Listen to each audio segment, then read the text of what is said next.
Tiba saatnya kita akan mendengarkan firman Tuhan. Saudara, judul khotbah saya pada saat ini adalah penyerahan sepenuhnya adalah kemenangan. Sekali lagi, penyerahan sepenuhnya adalah kemenangan. Saudara, kita akan awali khotbah pada hari ini dengan membaca firman Tuhan. Mari sama-sama kita baca di Galatia 2 ayat 19 sampai 20. Sebab aku telah mati oleh hukum Taurat untuk hukum Taurat, supaya aku hidup untuk Allah. Aku telah disalibkan dengan Kristus, namun aku hidup, tetapi bukan lagi aku sendiri yang hidup, melainkan Kristus yang hidup di dalam aku. Dan hidupku yang kuhidupi sekarang di dalam daging adalah hidup oleh iman dalam Anak Allah yang telah mengasihi aku dan menyerahkan dirinya untuk aku.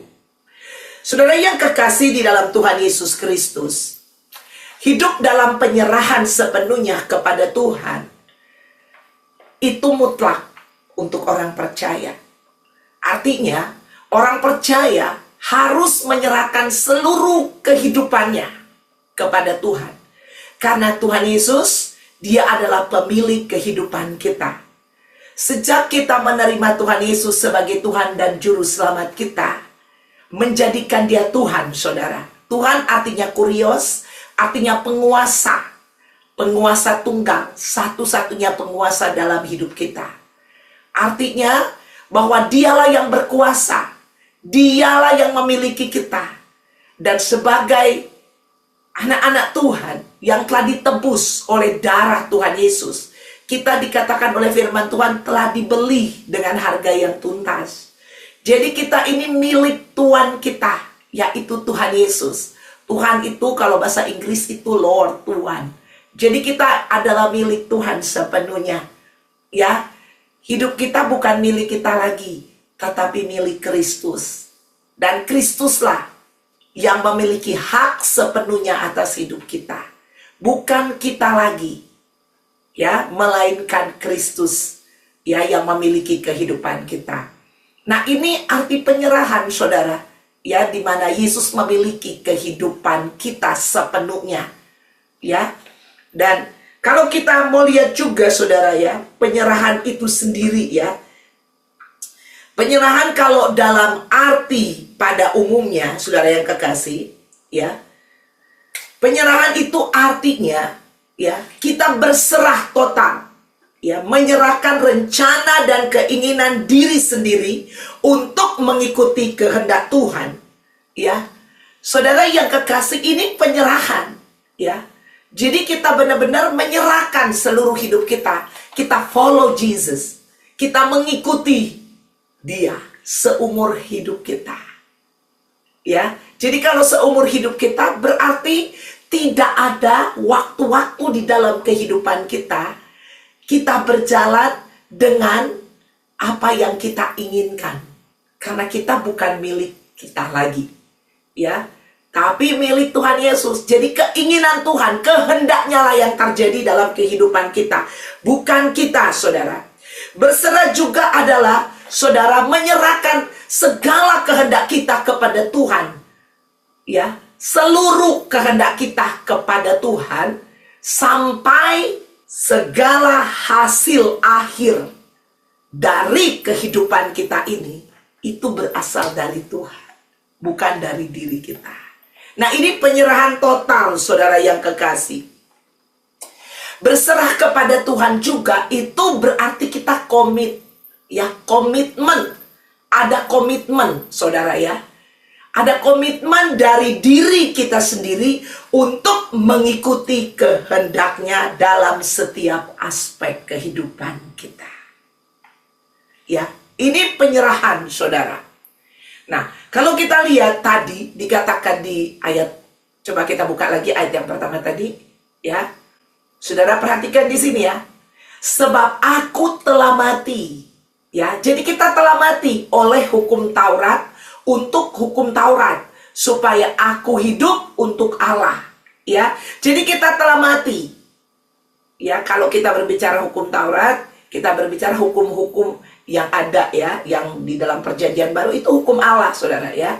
Ya, Tuhan juga yang tetapkan hukum Taurat ini. Jadi hukum Taurat ini diberikan kepada bangsa Israel ya, supaya bangsa ini tahu bahwa pelanggaran-pelanggaran itu, pelanggaran yang dibuat atau dosa yang dibuat oleh bangsa ini mengakibatkan, saudara, itu mengakibatkan kematian, ya, mengakibatkan hukuman, ada hukum, ya. Jadi dikatakan sebab aku telah mati oleh hukum Taurat. Artinya karena melanggar hukum kita telah mati, ya, oleh hukum Taurat dan untuk hukum Taurat, supaya aku hidup untuk Allah. Aku telah disalibkan dengan Kristus. Jadi saudara, ini berbicara apa? Ini berbicara bahwa kita ini waktu Tuhan Yesus mati di atas kayu salib, kita ikut mati bersama dengan Tuhan. Artinya waktu Tuhan telah menebus kita, yang mati Tuhan kan, ya, di atas kayu salib, bukan kita nggak pernah pergi ke kayu salib. Tetapi kita harus mengimani bahwa kita juga sudah mati dengan Kristus. Artinya kita telah mati dari pelanggaran-pelanggaran kita, ya. Jadi dari setiap dosa kita, itu kita telah mati, telah dikuburkan, ya. Kalau mati itu dikubur, dosa-dosa kita telah dikuburkan, sehingga kita bisa bangkit dengan kemenangan Kristus. Di dalam arti, ya, hidup kita waktu kita bangkit udah bukan milik kita lagi, tetapi milik Kristus, ya, yang memiliki kehidupan kita adalah Kristus. Ada amin, saudara? Nah, ini dia. Jadi kalau dia pemilik kehidupan kita, harusnya dia berkuasa sepenuhnya atas kita. Bukan kita lagi. Ayat 20, coba buka lagi. Sekali lagi kita perhatikan di sini. Namun aku hidup, tetapi bukan lagi aku sendiri yang hidup, melainkan Kristus yang hidup di dalam aku. Amin. Dan hidupku yang kuhidupi sekarang di dalam daging adalah hidup oleh iman dalam Anak Allah yang telah mengasihi aku dan menyerahkan dirinya untuk aku. Perhatikan ya, di sini ada hidup yang aku hidupi sekarang dalam daging, ya, adalah hidup oleh iman, ya, hidup oleh iman dalam Anak Allah yang telah mengasihi aku dan menyerahkan dirinya untuk aku. Ya, saudara, perhatikan di situ ya. Nah, ini dia saudara yang kekasih. Jadi kita harus sadar bahwa kehidupan kita ini, saudara, sudah milik Tuhan, telah diserahkan kepada Dia. Dan kita harus berjalan di dalam kehidupan ini dengan iman kepada Kristus. Artinya iman itu dengan benar-benar kita mempercayakan kehidupan kita, ya, kepada Tuhan. Kita serahkan kepada Tuhan, iman kepada Kristus, percaya kepada Dia, saudara. Ya, kita serahkan seluruhnya kepada Dia dalam setiap perjalanan kehidupan ini, ya, dalam seluruh area kehidupan kita, saudara yang kekasih. Kita harus benar-benar sadar. Nah, ini kesadaran ini penting sekali di dalam diri orang percaya. Banyak orang percaya, ya, berjalan tapi nggak sadar bahwa dirinya ini udah milik Tuhan, bukan milik kita lagi, ya. Hidup kita ini sudah diserahkan harusnya sejak kita menerima Tuhan. Ya, namanya menerima Tuhan, menerima Dia menjadi Tuhan kita, menerima Dia menjadi Raja kita, menerima Dia menjadi penguasa dalam hidup kita. Ada amin, ya. Sejak saat itu ya bukan kita lagi. Tadi bukan aku lagi yang hidup, melainkan Kristus, amin, yang hidup di dalam aku. Jadi bukan kita lagi. Makanya sejak orang menerima Tuhan Yesus masuk di dalam hidupnya dia, ya, masuk dalam diri kita, saudara, untuk menjadi Tuhan, menjadi Tuhan, menjadi, ya, kurios dalam hidup kita, penguasa tunggal dalam hidup kita. Ya, ingat baik-baik. Kita harus ingat baik-baik, saudara. Ya, dan sadar sepenuhnya bahwa hidup kita bukan milik kita lagi. Ini luar biasa, saudara. Nah, kalau Yesus, ya, pemilik kehidupan kita, saudara, banyak hal yang terjadi dalam kehidupan kita. Tentunya yang terjadi itu sesuatu, bukan sesuatu kekalahan, tapi kemenangan sebenarnya di dalam kehidupan kita. Karena Yesus, Dia sudah menang di atas kayu salib. Amin. Haleluya. Dan Yesus yang sudah menang itu, Dia ada di dalam kita.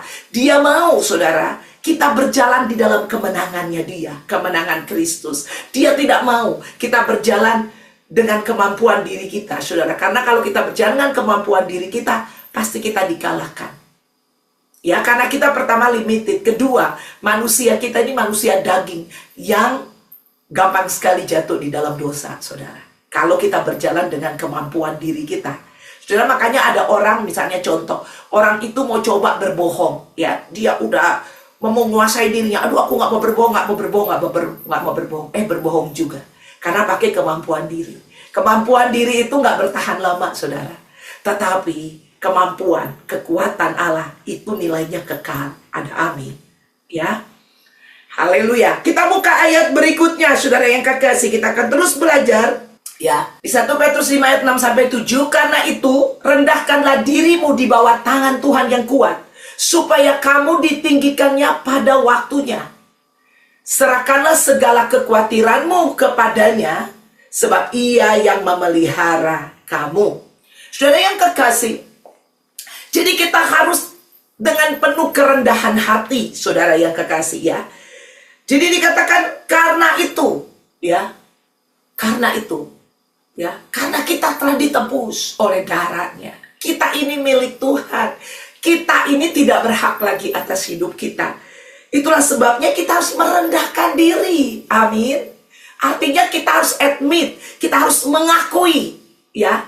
Merendahkan diri ini, kita harus mengakui bahwa diri kita, ya, adalah milik Allah, ya. Rendahkanlah dirimu di bawah tangan Tuhan yang kuat. Ada amin, ya. Kita ini milik Allah. Jadi kita ini milik Tuhan. Kita harus merendahkan diri kita di bawah tangan Tuhan yang kuat, supaya kamu ditinggikannya pada waktunya. Ada amin. Saudara lihat, ini penyerahan luar biasa. Waktu kita menyerahkan diri kita kepada Tuhan, Dia yang akan mengangkat kita.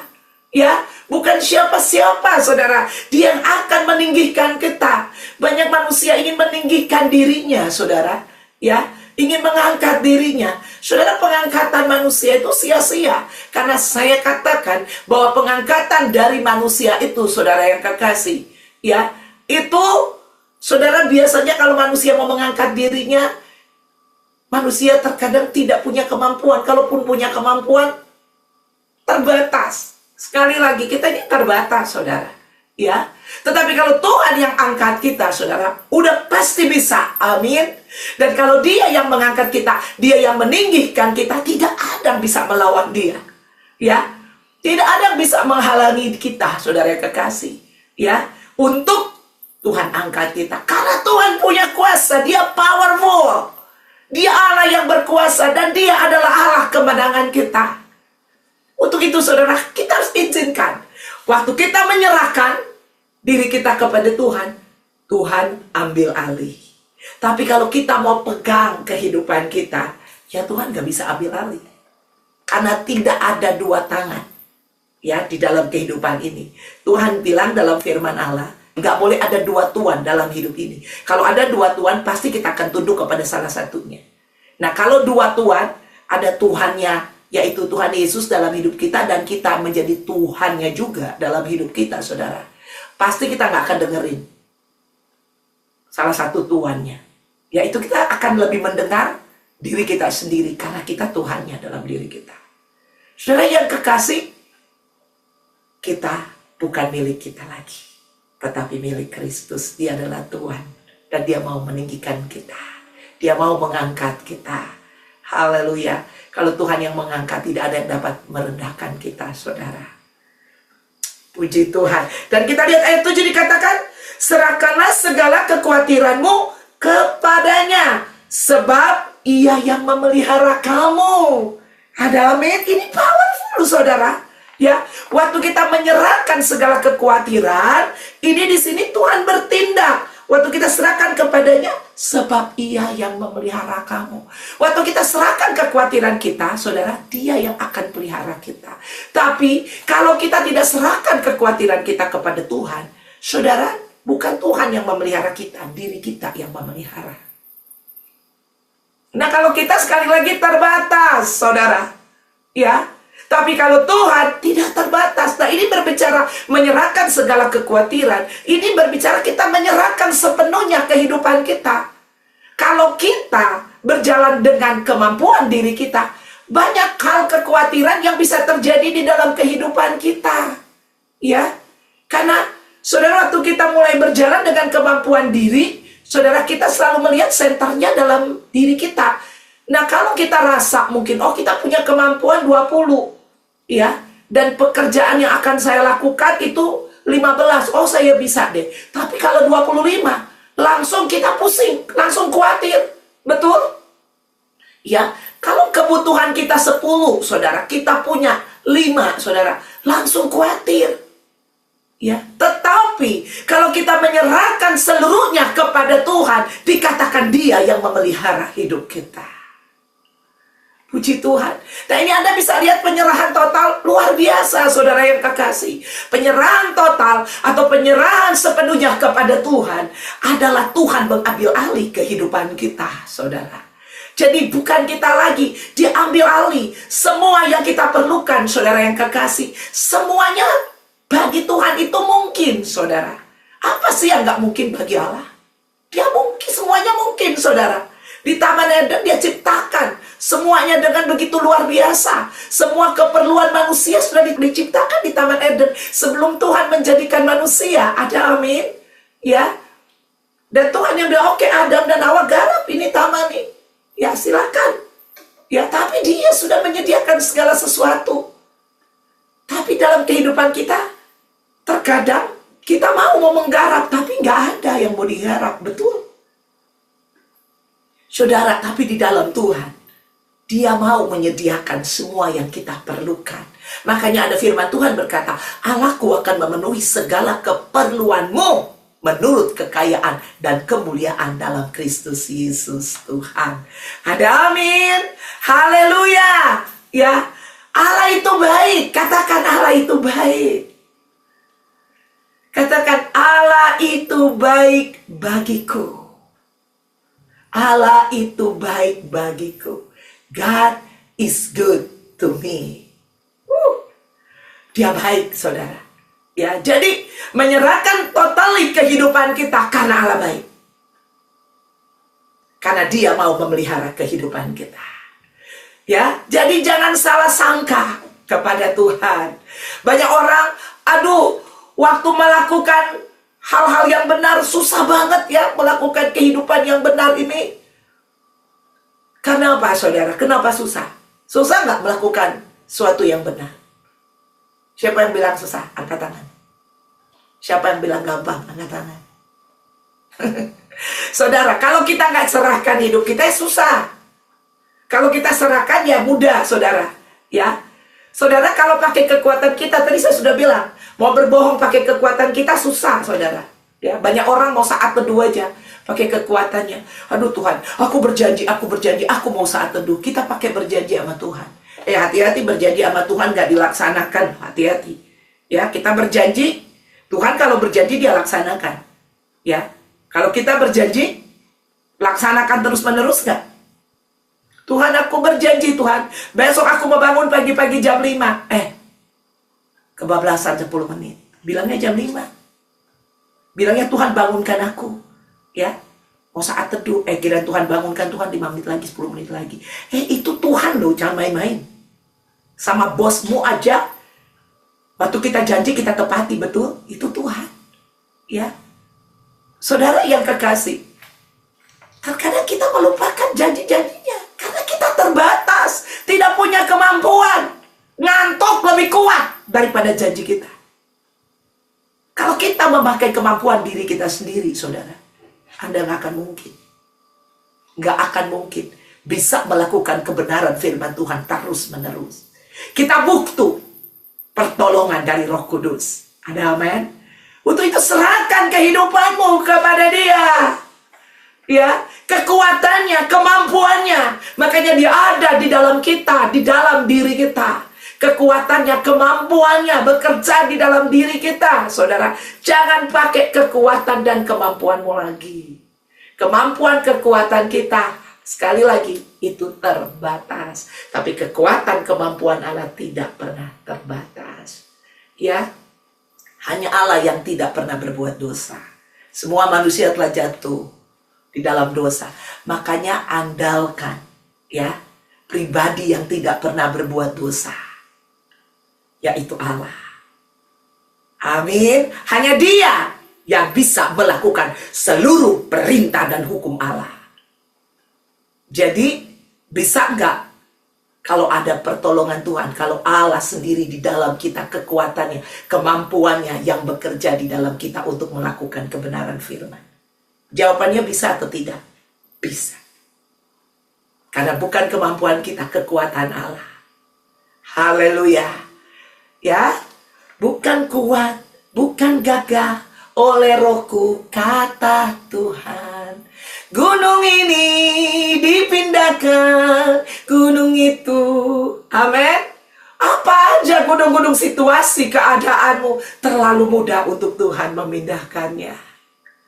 Ya, bagi kita sulit, sulit. Bagi Tuhan tidak ada yang sulit, tidak ada yang mustahil. Ya, haleluya. Saudara, andalkan Dia. Kita lanjut lagi, kita buka di kitab Efesus. Saudara lihat di sini. Dan janganlah kamu mabuk oleh anggur, karena anggur menimbulkan hawa nafsu. Tetapi hendaklah kamu penuh dengan roh. Saudara yang kekasih, kehidupan yang dipenuhi oleh Roh Kudus adalah kehidupan yang totally surrender all. Ya, tadi kehidupan yang sungguh-sungguh menyerahkan, atau seluruh kehidupan kita sepenuhnya serahkan kepada Tuhan. Berserah kepada Tuhan. Artinya berserah, saudara yang kekasih, kita menaruh, mempercayai Dia sepenuhnya. Saudara, hidup yang dipenuhi oleh Roh Kudus bukan fenomena, ya, bukan fenomena. Ya, banyak yang kita lihat di loteng Yerusalem itu fenomena, ya, saudara. Ya, fenomena di mana mereka dipenuhi oleh Roh Kudus. Artinya Roh Kudus masuk di dalam kehidupan kita. Ya, jadi kalau ini fenomena yang kita lihat, artinya keadaan yang kita lihat, ya, atau dipenuhi. Tetapi bukan fenomena itu yang menjadi tujuan kita, saudara. Karena kalau orang dipenuhi Roh Kudus hanya fenomena, seperti itu dia yang di loteng di Yerusalem, saudara. Pada waktu Roh Kudus dicurahkan. Setelah itu fenomenanya selesai, acaranya selesai, dia juga selesai nggak dipenuhi oleh Roh Kudus. Bukan itu.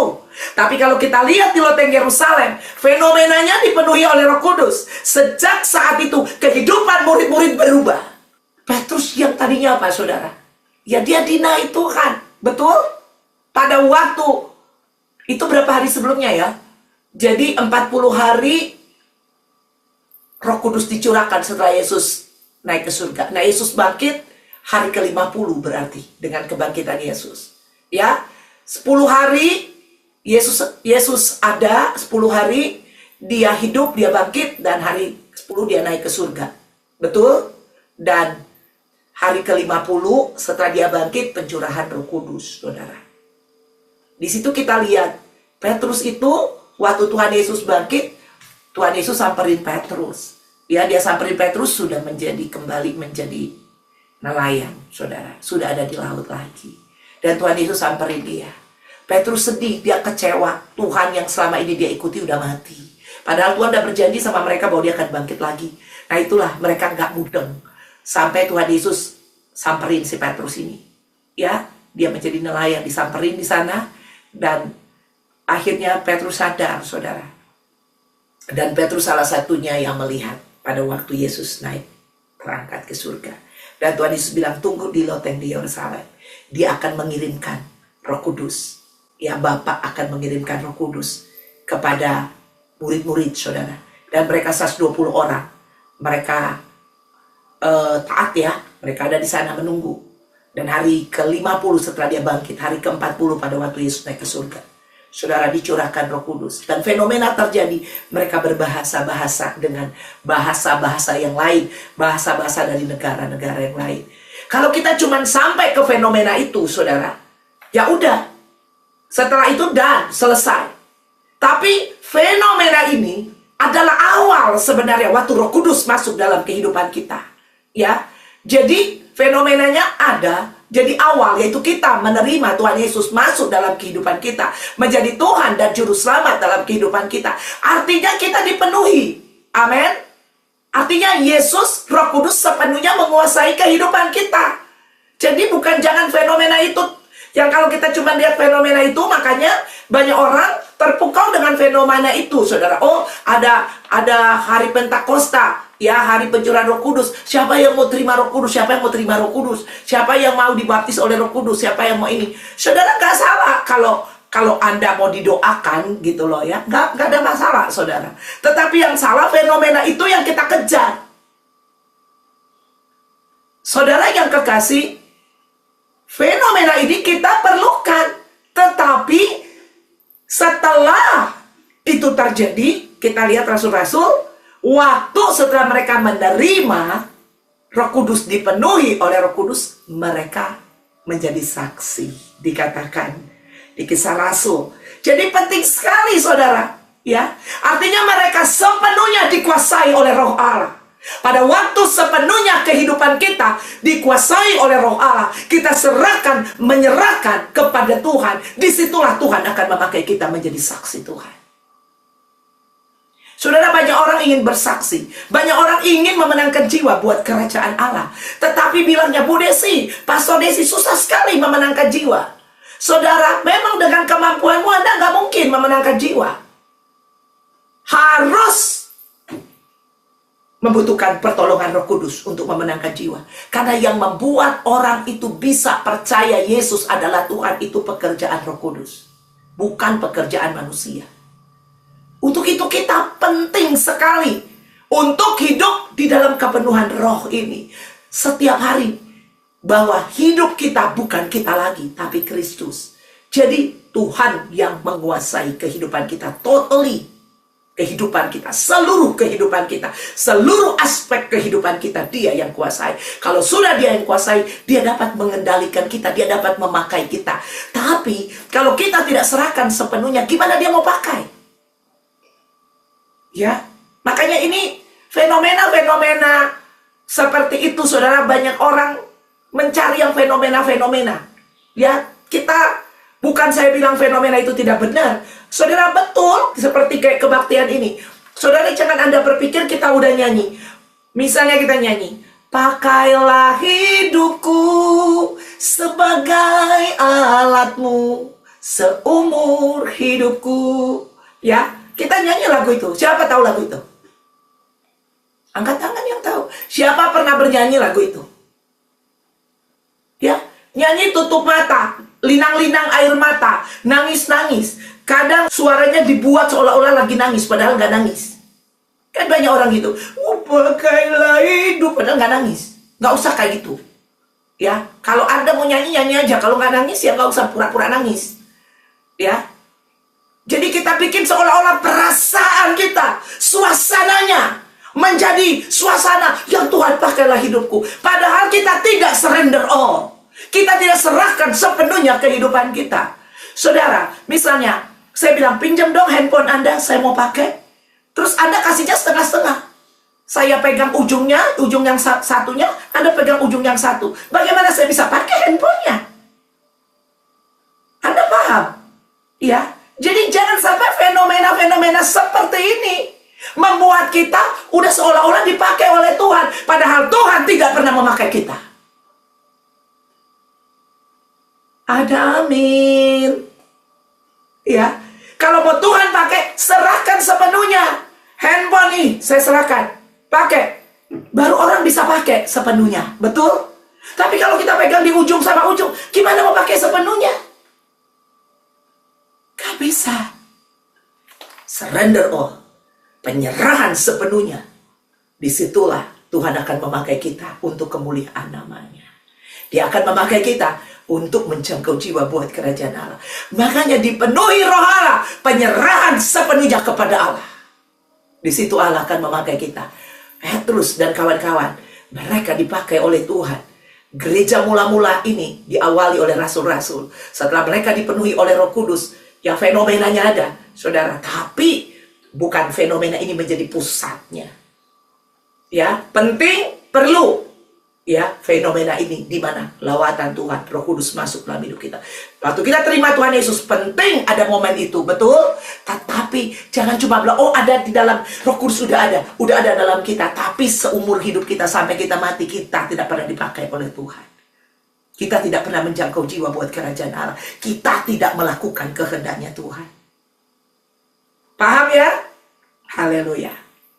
Puji Tuhan. Coba kita lihat ayat berikutnya lagi, saudara. Apa yang terjadi kalau Anda dipenuhi juga oleh Roh Kudus? Nah ini Galatia 5, 22-23. Ya. Tetapi buah roh, ini buah dari Roh Kudus. Jadi bukan buah manusia. Jangan ada orang yang bilang, oh saudara, mari kita berusaha ya untuk mengasihi. Berusahalah untuk sukacita. Nonsen. Tetapi buah roh ialah kasih, sukacita, damai sejahtera, kesabaran, kemurahan, kebaikan, kesetiaan, kelemah lembutan, penguasaan diri. Tidak ada hukum yang menentang hal-hal itu. Saudara, perhatikan, ya di bawah di ayat 23-nya dikatakan tidak ada hukum yang menentang hal itu. Karena kalau kita dipenuhi oleh Roh Kudus, ini hasilnya, saudara yang kekasih. Nah, saudara, dunia memerlukan, ingin melihat itu, saudara. Nggak ada hukum di dunia ini juga yang menentang hal itu. Kalau orang mengasihi, ada hukum yang menentang? Tidak. Saudara, di dunia ini dibuat peraturan-peraturan oleh pemerintah supaya manusia ini bisa akhlaknya betul. Sesuai dengan kebenaran tentu yang ya manusia anggap itulah kebenaran, ya, supaya manusia itu tidak berbuat jahat. Nah, kalau penuh kasih, gimana mau berbuat jahat? Misalnya saya mengasihi si A, bagaimana mungkin saya mau nyolong uangnya?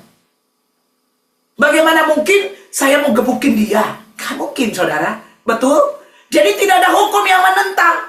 Ya, ini dikatakan di Galatia 22-23, tetapi buah roh ialah kasih, nah itu dia, sukacita, damai sejahtera. Ada yang menentang? Gak ada. Ya, kalau kita punya sukacita, punya damai sejahtera, kita nggak ganggu orang, betul? Ya, nah ini kalau saya bicara dengan hukum-hukum di dunia ini, ya, tidak mengganggu orang, malah negara itu suka, saudara. Saudara di Amerika sini, ya, gereja itu sangat dihormati. Ya makanya zaman Trump ini, sekarang kan zaman presiden baru kita di Amerika sini, Presiden Trump, saudara.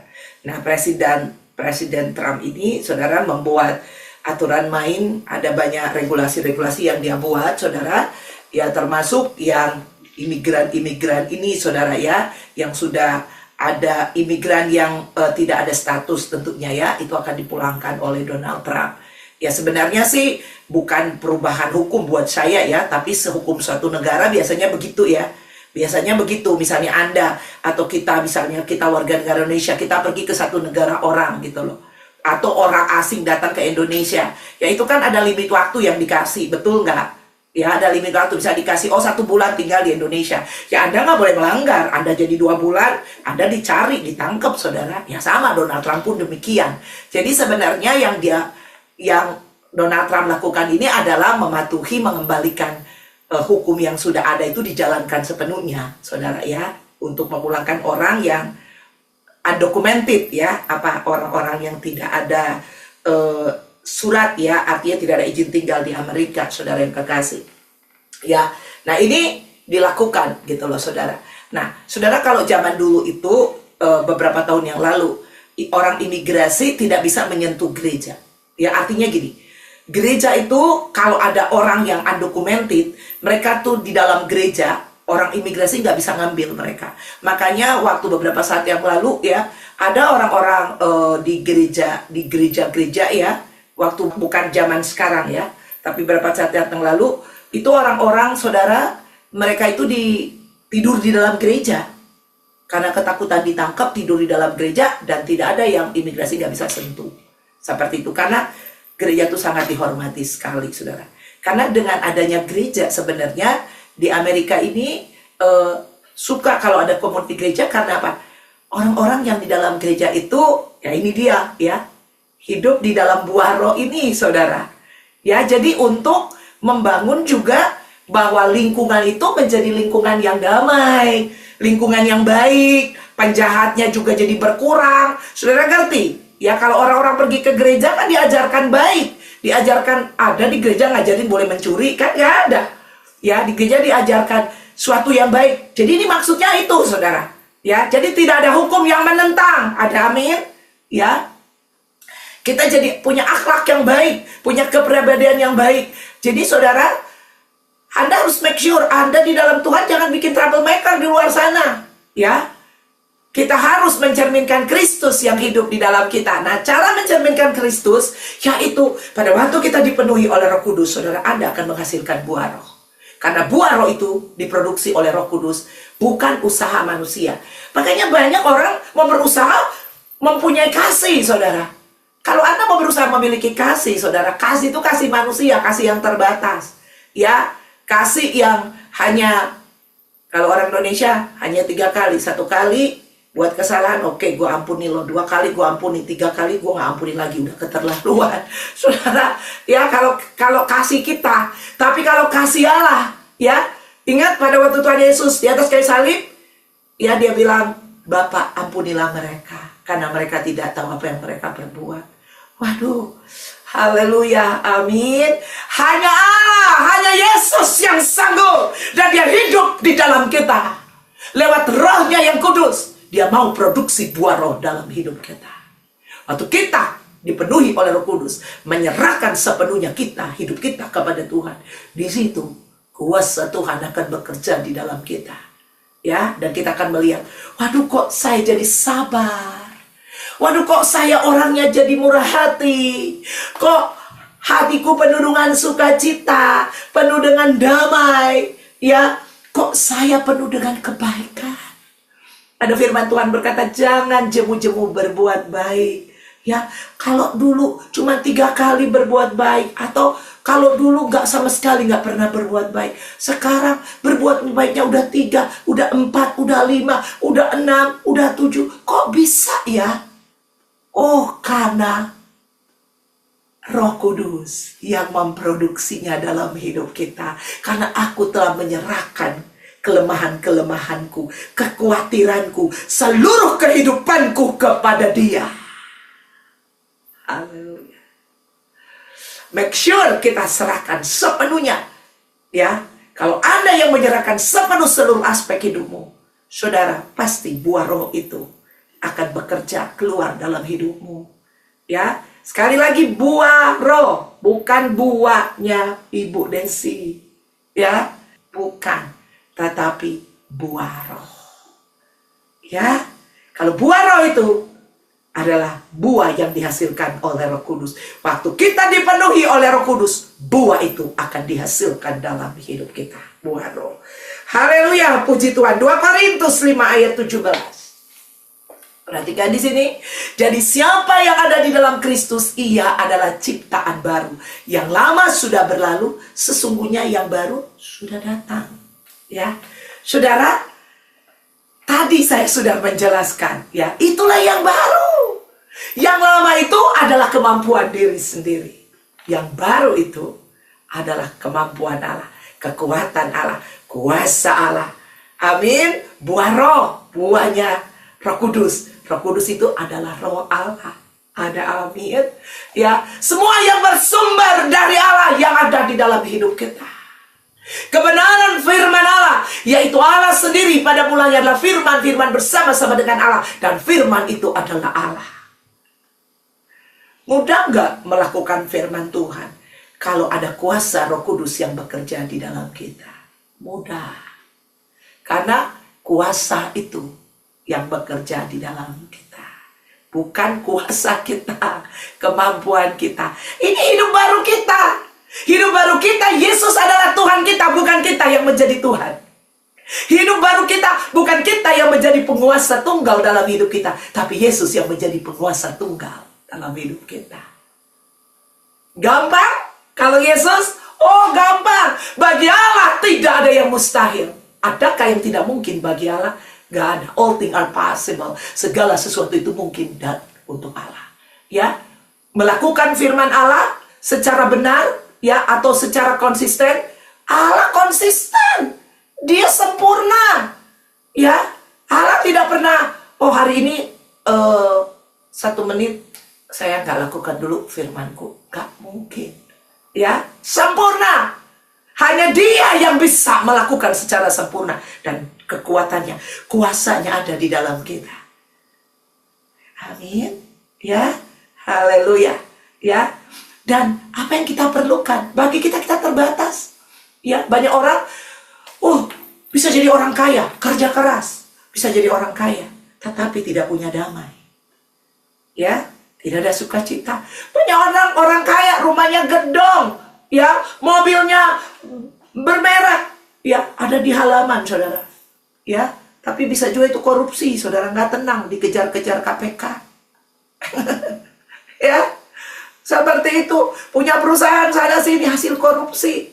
Ya, siapa itu, ada artis, waktu itu saya pernah baca, katanya keren banget, kawinnya aja Cinderella atau apa, ternyata korupsi suaminya. Ya, sudah yang kekasih. Ya, kita lihat, waduh, keren banget, ternyata korupsi. Bisa juga kita lihat, waduh, keren banget, orang kaya bisa nggak korupsi. Tetapi istrinya lagi nangis-nangis di dalam kamar. Ya, suaminya lagi pergi, lagi jajan bakso di luar, jajan mie goreng dan segala macam. Nangis-nangis istrinya nggak diajak beli pisang goreng di luar, dibiarin sendiri di rumah. Ya, suaminya sibuk dengan usaha, sibuk dengan wanita lain. Sebaliknya juga, suaminya pergi kerja dari pagi sampai sore, istrinya nggak ada, lagi shopping terus dan lakukan hal-hal yang kedagingan. Ini arti hidup. Ini hidup manusia, saudara. Karena tidak sempurna, tapi di dalam Tuhan sempurna. Karena ada kuasanya yang sempurna. Artinya bagi Tuhan tidak ada yang tidak mungkin. Tuhan mau, saudara, Dia memenuhi keperluan kita. Ya, maka Dia bilang, jangan kamu khawatir akan apa yang engkau akan makan, minum, dan pakai. Itu dicari bangsa-bangsa yang tidak mengenal Allah. Ya, kalau kita dikategorikan bangsa-bangsa yang tidak mengenal Allah, artinya kita hanya cari yang seperti itu untuk memuaskan daging kita. Itu dicari bangsa-bangsa. Maka Dia bilang, cari dulu kerajaan Allah dan kebenaran. Amin. Ini adalah kerajaan dan kebenaran yang saya sampaikan, saudara. Kalau kita udah miliki itu, saudara, Anda mau dipercayakan berapapun oleh Tuhan, mau dipercayakan 1 juta rupiah, Anda akan bisa memanage itu dengan baik, memuliakan Tuhan dengan 1 juta itu. 2 juta Anda bisa, 10 juta bisa, 1 miliar bisa. Tapi banyak orang 1 juta aja gagal, 2 juta aja gagal. Ya, seperti itu, saudara, karena Roh Kudus tidak bekerja di dalam dirinya, tidak dipenuhi oleh Roh Allah. Kita tidak menyerahkan kehidupan kita. Makanya Tuhan berkata, ya, ada firman Allah berkata, saudara, akuilah aku di dalam segala lakumu. Amin. Ya, kita harus mengakui bahwa Tuhanlah pemilik seluruh kehidupan kita. Dan itu Dia akan bekerja. Jadi pada waktu Tuhan percayakan kepada kita, saudara yang kekasih, kita bisa memuliakan Tuhan dengan apa yang Tuhan percayakan dalam hidup kita. Materi kita bisa memuliakan Tuhan. Waktu-waktu kita bisa memuliakan Tuhan. Amin. Pribadi, perlakuan pribadi kita, kehidupan hari-hari kita bisa memuliakan Tuhan. Kita bisa jadi berkat di keluarga kita. Kita jadi berkat di gereja kita. Kita jadi berkat di pekerjaan kita. Kita jadi berkat di luar sana menjangkau jiwa-jiwa bagi kerajaan Allah. Adakah yang tidak mungkin? Nggak ada bagi Tuhan. Haleluya. Ayat yang terakhir, kita buka di Roma. Dan janganlah kamu menyerahkan anggota-anggota tubuhmu kepada dosa untuk dipakai sebagai senjata kelaliman. Tetapi serahkanlah dirimu kepada Allah sebagai orang-orang yang dahulu mati, tetapi yang sekarang hidup. Dan serahkanlah anggota-anggota tubuhmu kepada Allah untuk menjadi senjata-senjata kebenaran. Haleluya. Amin. Ada amin. Beri kemuliaan dulu buat Tuhan. Sang Tuhan kita, pemilik kehidupan kita, penguasa tunggal dalam hidup kita. Saudara yang kekasih, disuruh menyerahkan seluruh anggota tubuh kita kepada Tuhan. Mata kita diserahkan, telinga kita diserahkan, mulut kita diserahkan, hati hati kita diserahkan, pikiran kita diserahkan, kehendak kita diserahkan, perasaan kita, emosi kita, seluruh eksistensi keberadaan hidup kita serahkan kepada Dia. Untuk dipakai, bukan ya sebagai senjata kelaliman, tapi dipakai, saudara, sebagai apa di sini? Kita lihat, dan serahkan anggota-anggota tubuhmu kepada Allah untuk menjadi senjata-senjata kebenaran. Haleluya. Ya, kita bisa melihat roh kebenaran itu, yaitu roh Allah, memimpin kita pada seluruh kebenaran, sehingga kita bisa ditampilkan oleh Tuhan. Ya, kebanggaan Tuhan. Tuhan tampilkan, inilah anak-anakku, anak-anak kebenaran, ya, yang berjalan di dalam roh. Amin. Dipimpin oleh roh kebenaran. Dan hidup kita bisa menjadi benar. Orang bisa lihat, saudara, ada Christ, ada Kristus hidup di dalam kita, dan roh kebenaran yang hidup di dalam kita.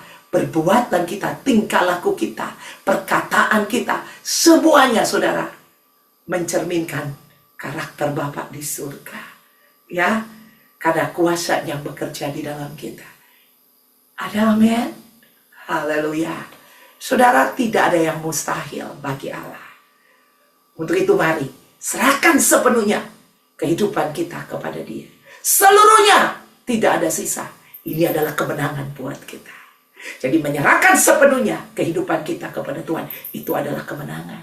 Saudara, kalau Anda mau berjalan di dalam kemenangan Kristus, di mana Dia sudah memenangkan di atas kayu salib, hanya satu, saudara, yang harus kita lakukan: serahkan sepenuhnya kehidupan kita, seluruh area kehidupan kita kepada Dia, dan izinkan Dia bekerja di dalam kita. Dia memakai kita untuk kemuliaan namanya. Haleluya. Ini yang dapat saya bawakan pada hari ini. Dan mari, saudara, sadar bahwa diri kita bukan hidup kita lagi, tapi Kristus yang adalah pemilik, penguasa tunggal dalam kehidupan kita. Ya, bukan kita lagi yang hidup, tapi Kristus yang hidup di dalam kita. Izinkan Dia yang berkuasa atas kita setiap saat, setiap waktu di dalam kehidupan kita, sehingga kita mulai berjalan dari kemenangan pada kemenangan. Nama Tuhan dipermuliakan. Amin.